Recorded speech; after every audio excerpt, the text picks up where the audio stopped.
Bonjour, bienvenue sur cette diffusion. Mon nom est Béatrice Mars, un être humain qui fait de la musique.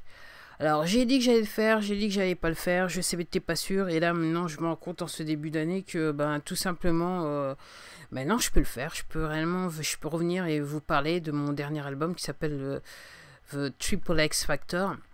Et c'est vrai que j'ai eu du mal à le faire parce que j'avoue que cet album est associé à la douleur. Et j'avoue que jusqu'à très récemment, il y avait certaines chansons que j'avais du mal à pouvoir écouter sans commencer à pleurer. Donc c'est pour ça que je me suis dit, je fais pas. Et puis là, je me suis dit, dans la logique des choses, vu que j'ai déjà, par le passé, je vous ai parlé des 3 derniers albums, donc il fallait absolument que je revienne et je vous parle de cet album qui, ma foi,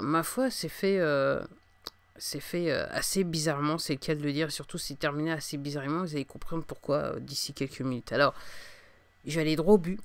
Alors, le premier morceau, alors, c'est un album qui est à la fois en anglais et en français. Il y a des morceaux en français, il y a des morceaux en anglais. Le premier titre, il s'appelle Can't Stop, Won't Stop. Donc, je peux pas m'arrêter et je ne m'arrêterai pas.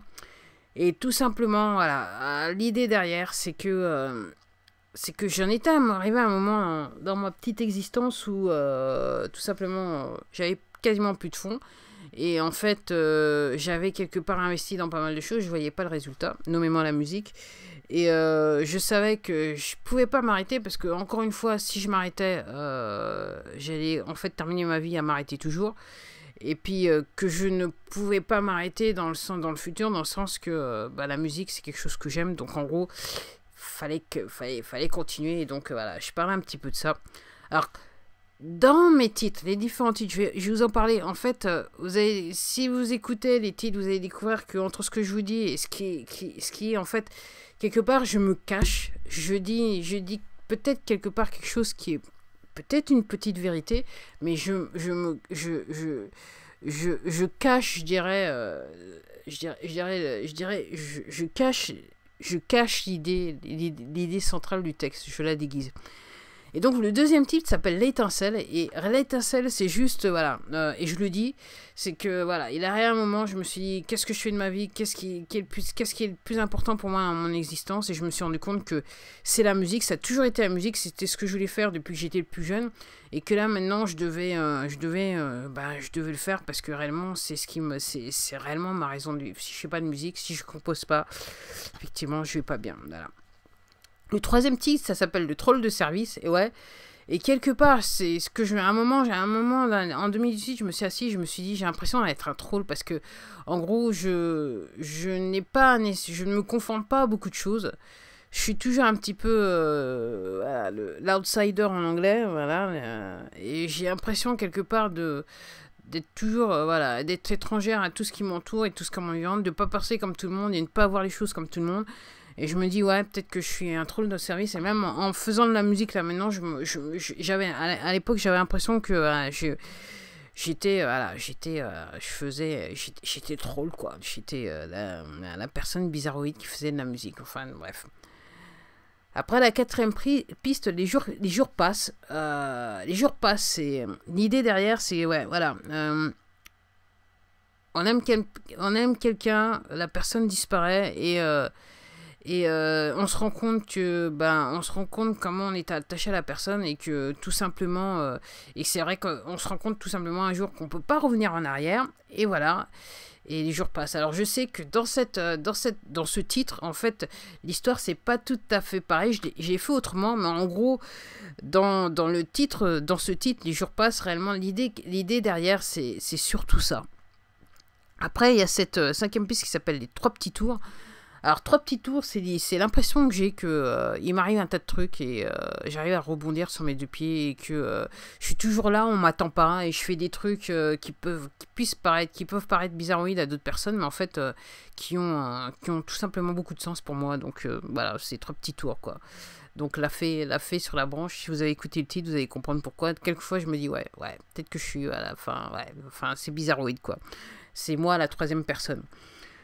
Après la musique, bah voilà, la musique, j'explique comment je vis la musique dans ce titre, et c'est vrai que bah, la musique, ça a toujours été au centre de mon existence, et ça continuera, je dirais, à l'être jusqu'à mon dernier sou, c'est tout ce que je peux dire sur ce titre. Après, il y a un autre titre qui s'appelle Exclu. Alors, Exclu, c'est tout simplement que j'ai l'impression d'avoir toujours été exclu dans mon existence, dans ma relation à l'autre. Et j'avoue que ce qui m'est arrivé ces 4 dernières années, réellement, j'ai été exclu, je dirais, je dirais, dans une prison, on avait jeté la clé. Ok. Et c'est vrai que... Alors, encore une fois, ça n'apparaît pas... L'histoire qui est dans le titre est peut-être différente, mais le sens de exclu, c'est celui que je viens de vous donner, tout simplement. Après, il y a Le Soir, ce titre qui s'appelle Le Soir. Alors, Le Soir, c'est l'histoire que j'étais tellement stressé que j'avais du mal à dormir. En 2018, en fait, entre 2014 et 2018, j'avoue que j'étais tellement stressé que j'avais du mal à dormir. Et c'est vrai que même rêver, alors, j'en étais pas au point à faire des cauchemars, mais c'est vrai que quasiment toutes les heures, je me réveillais, donc c'était un petit peu embêtant, on va dire cela comme ça. Et donc le soir, je m'endormais et j'avais du mal à rêver. Après, il y a le titre « Je suis une femme ». Alors, tout simplement, « Je suis une femme », c'est que dans 50% des cas, les gens me prennent pour un homme. Et je suis bien une femme. Et je suis très contente d'être une femme. Et c'est vrai que je ne corresponds pas du tout au stéréotype de la femme. Et ça me convient très très bien. J'avoue que c'est pas parce que vous êtes une femme ou c'est parce que vous êtes un homme que vous devez faire certaines choses. Ce qu'attend de vous la société, ouais. Je mets un gros point d'interrogation derrière parce que entre guillemets, ça, en ce qui me concerne, ça va pas vous permettre de vous épanouir des masses. Donc voilà. Donc je suis une femme, c'est bien pour affirmer l'histoire que ouais, je suis bien du sexe féminin et voilà. Et rien à redire par rapport à ça. Voilà. Après, si vous avez des conceptions par rapport aux femmes, c'est votre problème, c'est pas le mien, on va dire cela comme ça. Après, il y a un autre titre qui s'appelle Shooting for the Stars. Alors, là tout de suite, je me rappelle plus la traduction en français. Mais le but j'aurais dû regarder avant, mais généralement je regarde jamais. Tous mes enregistrements sont totalement spontanés. La seule différence que j'ai par rapport aux autres, c'est qu'aujourd'hui, là, j'ai la liste des titres devant moi. Donc je regarde là. Si vous avez le temps, après, vous pouvez, si vous le désirez, vous pourrez voir la vidéo sur ma chaîne YouTube que je mettrai en ligne probablement ce week-end ou la semaine prochaine de cet enregistrement. Alors, Shooting for the Stars, ouais, c'est l'histoire on a tous des rêves et qu'on cherche à avoir ses rêves et que y a toujours des gens qui vous diront, ouais, mais comment tu peux prétendre à vouloir avoir ce rêve, c'est pas pour toi et tout ça, mais ma pauvre fille, mais tu penses quoi réellement ? Vous voyez ce que je veux dire? Et donc, ouais, c'est voilà, c'est que cette chanson, c'est voilà, tous ces gens qui, soi-disant, vous veulent du bien et qui vous disent qui vous reprochent d'avoir des rêves et de vouloir, entre guillemets, réaliser ses rêves. En gros, c'est ça. Après, il y a un autre morceau qui s'appelle Pas de détour. Alors, Pas de détour, effectivement, je l'ai dit à la chanson, j'étais à un moment dans ma vie où je me sentais quasiment le dos au mur, coincé avec des gens devant moi qui tiraient et pas des balles à blanc, on va dire ça comme ça. Et réellement, il y a pas, voilà, il a fallu, voilà, que je reste les deux pieds que je reste les deux pieds sur terre et que voilà, que je fasse face à l'adversité. Voilà, je suis arrivé à le dire. Je suis arrivé à le dire. Et cette chanson, c'est tout à fait ça. Après, il y a un autre titre qui s'appelle What Have I Done? Qu'est-ce que j'ai fait en français? Alors, What Have I Done?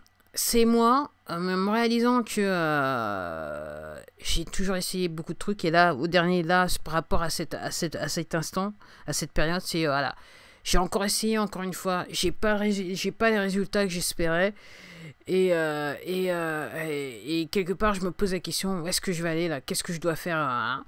Et c'est vrai que sur cette chanson, quand vous l'écoutez bien, donc elle est en anglais, en gros, c'est pas du tout ce que je dis dans la chanson. Je suis un petit peu sarcastique dans cette chanson et je l'ai un petit peu, j'ai changé un petit peu le sens dans le sens que voilà, je parle plus de, je dirais, l'égoïsme qui est de vivre dans la société dans laquelle on vit quelque part pour certaines personnes. Mais c'est vrai que, et en gros, le titre, c'est qu'est-ce que j'ai fait. C'est là, à ce moment précis, je me dis qu'est-ce que j'ai fait, qu'est-ce que j'ai fait, qu'est-ce que j'ai fait. Après, il y a ce titre qui s'appelle Si je suis personne. Si je suis personne, c'est l'histoire des personnes que vous rencontrez dans votre existence qui vous dénient qui dénient votre présence, on va dire ça comme ça, qui font tout pour vous reprocher tout et n'importe quoi et vous dire que, entre guillemets, vous faire comprendre, alors passivement et en anglais, il y a cette expression passive-agressive, des gens qui subtilement vont vous trahir au corps pour vous faire comprendre qu'en fait vous êtes rien et que vous serez de personne et que vous n'avez aucune importance, entre guillemets, quelque part vous méritez pas de vivre. En gros, ce qui leur manque juste, c'est un fusil pour vous, entre guillemets, vous mettre une balle dans la tête. Vous voyez bien de quel type de personne je vous parle. Et donc, ouais, donc si je suis personne, et en gros, je dis, de toute façon, on a tous le droit d'exister avec nos défauts et nos qualités, mais surtout, on a tous le droit d'exister et espérer être la personne que l'on veut être, et pas que les autres veulent que vous soyez. On va dire ça comme ça. Et après, le dernier tri, ça s'appelle Je pleure. Alors, je pleure, tout simplement. Et entre guillemets, si je suis personne et je pleure, c'est deux titres qui sont, entre guillemets, qui sont liés. Deux titres, et tout particulièrement Je pleure, j'avais du mal à l'écouter parce que tout simplement, j'ai perdu ma mère, c'est en 2018. Et j'avoue que ces deux titres ont été écrits après le décès de ma mère. Et je suis à la fois contente de les avoir écrits parce que je me disais, ma peine était tellement intense que je me suis dit, ça se trouve, je vais plus pouvoir écrire. Comme ça faisait 15 ans que j'avais pas fait de musique, je me suis dit, et tout ça lié toujours à la peine, et je me suis dit, ça se trouve, je vais plus jamais pouvoir écrire de musique. Et je suis arrivée avec la musique pour ces deux titres. Et en gros, au début, ça devait être un titre. Et quand j'ai écrit, j'ai composé, je me suis rendu compte qu'en gros, il fallait que je prenne une certaine partie musicale et que au lieu de faire une chanson, que je fasse deux chansons. Et donc voilà, j'ai fait Je pleure, et effectivement, voilà, j'ai pleuré et j'ai eu énormément de mal à pouvoir écouter ce titre pendant de nombreux mois. Là maintenant, je peux le faire, mais je le fais pas aussi souvent que les autres, il faut le dire. Et c'est vrai que c'est un titre qui me tient à cœur. Ben voilà, c'était très rapide, parce que j'ai des problèmes avec mon disque dur, donc il faut que je regarde le nombre d'espace que j'ai. Donc voilà ce qu'est cet album, The Triple X Factor, voilà de quoi je parle. Alors encore une fois, je mélange le réel avec la fiction. C'est ça être, je dirais, quelque part une artiste. C'est vrai que Can't Stop Won't Stop marche très bien sur un site, donc je suis assez contente et je remercie tous les gens qui ont écouté les titres de cet album. Et je sais qu'il y a des gens qui reviennent écouter ce titre régulièrement et je remercie beaucoup pour le temps que vous avez passé à pouvoir m'écouter. J'espère pouvoir faire de grandes choses en 2019. Et en attendant, parce que je veux pas que mon audio se coupe, je vais vous redire au revoir. Voilà quelle était l'histoire derrière cet album The Triple X Factor. Quelquefois il faut savoir lire entre les lignes, mais bon, mais pas trop, c'est tout ce que je peux vous dire. En attendant, je vais m'arrêter là. Je vous remercie beaucoup de m'avoir écouté et je vous dis à la prochaine diffusion. Et je pense que je vais peut-être diffuser un petit peu plus parce que j'aime bien faire ces diffusions, je dois l'admettre. Mais tout ça derrière, il y a mon disque dur. C'est ça l'excuse, c'est que j'ai plus de place sur mon disque dur. En attendant, je vous dis au revoir et je vous dis à la prochaine.